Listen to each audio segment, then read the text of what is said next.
Hello, today I am Biketa Dime and Qilumbay Perizad is exploring the fascinating world of conformity and obedience based on the recent findings of Jerry Burger.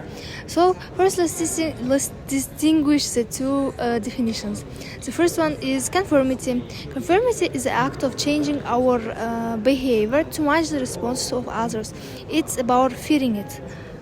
Obedience, however, is performing behavior in response to a direct order from an authority figure.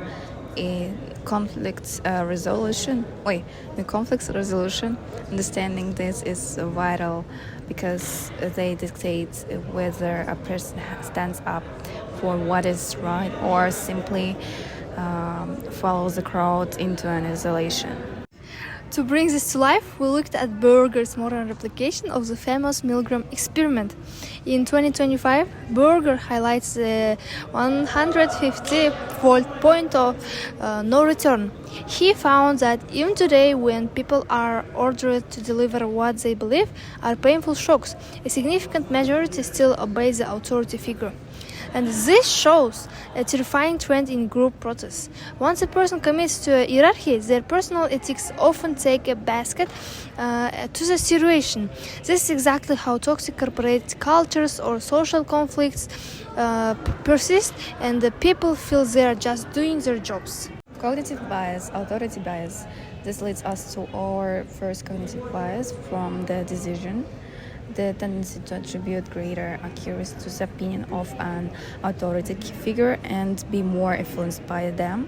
In the Milgram-Burger studies, participation abated because the scientists wore lab coats.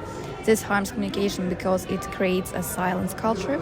If a leader wrong subordinates won't correct them, leading to poor cooperation and unresolved underlying conflicts. The second cognitive bias is the bandwagon effect.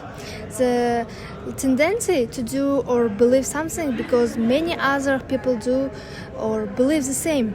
So this is an engine of conformity. If 5 people in a meeting agree on a bad solution, the 6th person is likely to agree just to avoid being the odd one out. And this harms conflict resolution through groupthink. Instead of finding a real solution, the group just chooses the most popular one, leaving the actual problem to fester. Finally, we look at confirmation bias, the habit of seeking odds or interpreting information in a way that confirms one's existing beliefs.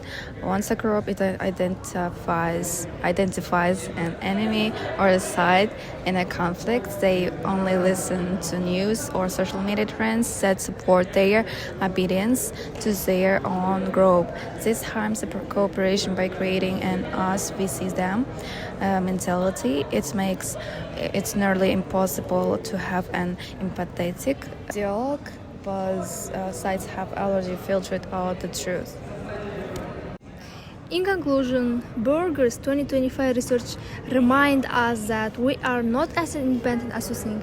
To improve communication and resolve conflicts, we must actively fight these biases. We need to encourage healthy dissent and check if we are obeying a leader or simply following the bandwagon. Thank you for listening.